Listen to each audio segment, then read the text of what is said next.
Video we'll be learning about sprites, importing them into our project, and controlling them with Scratch's block-based programming language. So let's get started.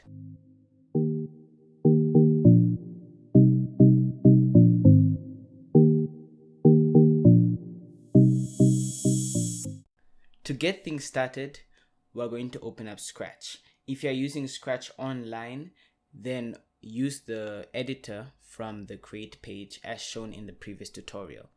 So I'm going to be using the downloaded version of Scratch that's saved onto my PC. So as you can see here, here's the program Scratch. On the left side, we can see that there's different blocks for code. In the middle here, this is where we will be placing all of our code that we're going to be using during this tutorial. On the top right, there is a little cat, and he's in this box which is going to be displaying our game. And at the bottom right here is all the properties for this sprite. So in Scratch, we call these little guys sprites. And for us to be able to control these sprites, we're going to use the blocks on the left, which are called blocks. So to get started, we're going to import some new sprites because we don't need the Scratch. So let's just delete him.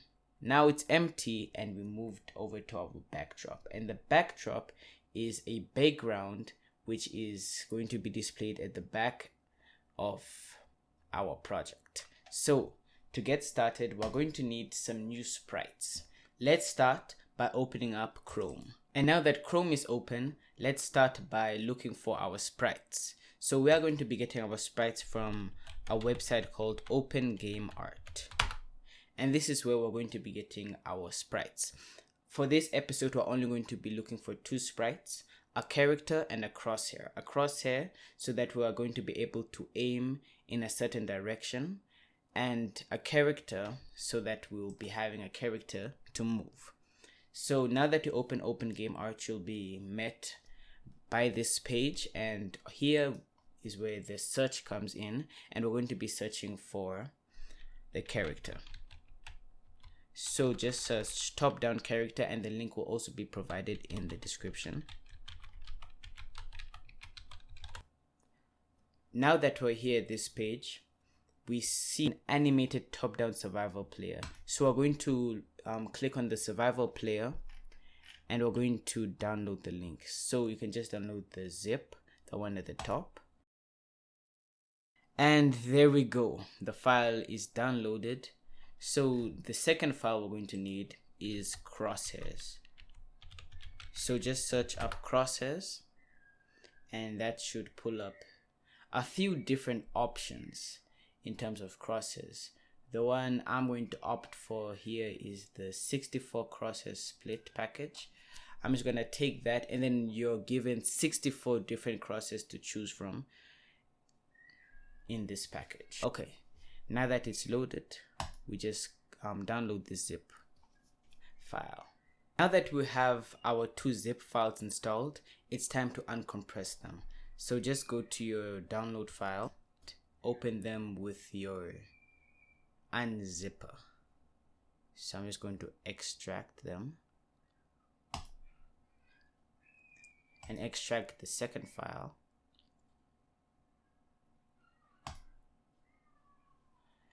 And I'm going to move them both to the desktop. Okay, now that we have our two files ready, we can go back to Scratch. And here's how we're going to import our files. So down here where we have a little cat with the plus sign, we just go to upload sprite and upload the two sprites. So wherever you save them, in this instance I saved them at desktop, and I'm going to import the first one, our top-down survivor.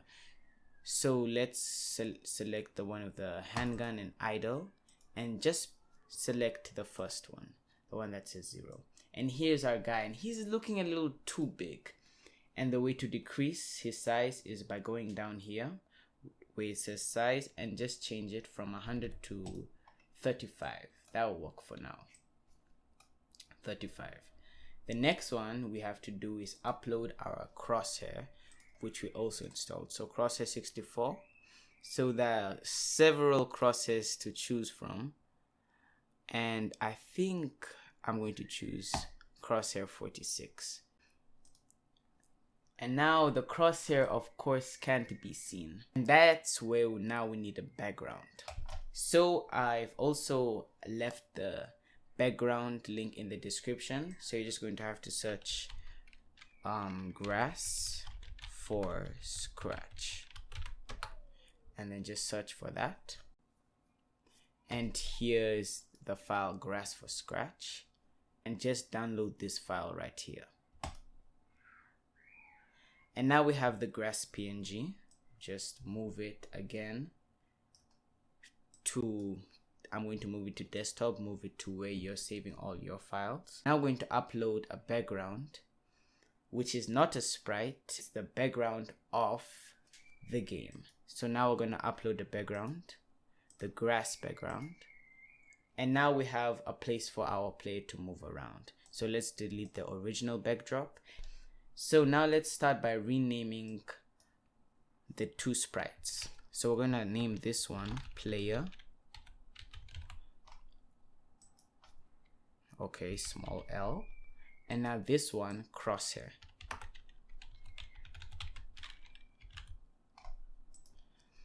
Now it's time to move our player.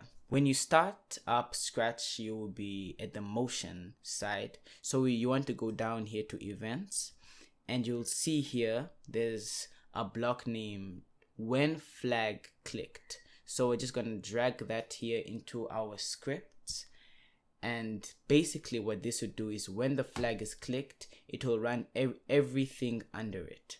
So now after when flag is clicked, we're going to bring a forever loop, which is found here at control. So we pull the forever loop, and this means that whatever is inside our forever loop will take place forever. So now that we have that, we're going to go to we're going to just go under the forever and take our if then, and we're going to put this here, and it's going to be if a condition is met, then whatever is inside the if block will take place. So let's go to sensing and say if the key W is pressed, where is W? Right here. If key W is pressed, then we move 10 steps. So 10 steps is found in motion. So let's see how this works. If we click on our flag, we'll see that if you click W, your character moves right. He just moves to the right. And now let's stop our program and move our character back here in the middle. And now we actually want our character to be able to move around and actually be able to point in the direction, and that's why we have a crosshair. So go to the crosshair instead of the player. The crosshair should be empty. We're now gonna go to another event and bring up the when flag is clicked. And now that we have that, we're going to bring up the forever loop and then the motion. The motion we'll be selecting is go to, and we're going to be selecting go to mouse pointer. And when we click flag, during the whole game, the crosshair will be following the mouse pointer. So let's stop. And now we're going to go to our player. Now our character is moving, but he's not going in a direction anywhere meaningful. So for us to make the character move in a direction, we're going to go to motion in our player and select the point towards block.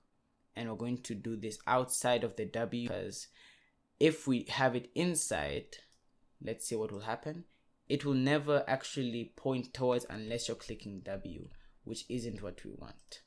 We want it to always be pointing the direction of the mouse regardless if we're pressing W or not. So now we have our character moving. He's moving a bit too fast, so we can just play around with his speed. Here I'm going to just choose 6, and now yeah, that's a bit better. Now we want him to be able to move backwards. So for him to be able to move backwards, we're going to go to our control and get our if loop. And we're going to go to sensing and get another key.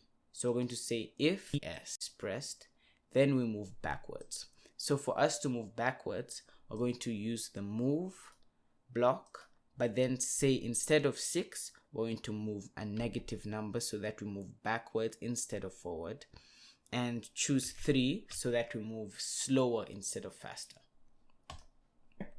Now if we move our character, we see that our character can move forward and backwards. So that is the end of this episode. So just to recap, what we've created during this episode is creating our character which moves. So we've imported a sprite for the character, a crosshair, and we also have a background for our character to move around in. So we move the W and S key, and he can aim wherever we need him to. So stay tuned for the next episode, as the next episode will be creating a way for our player to shoot bullets at zombies, and zombies will be coming at our player, and we're going to be having health. So that's what we're going to be implementing the next episode. So stay tuned for that, and make sure to subscribe so you don't miss the next episode.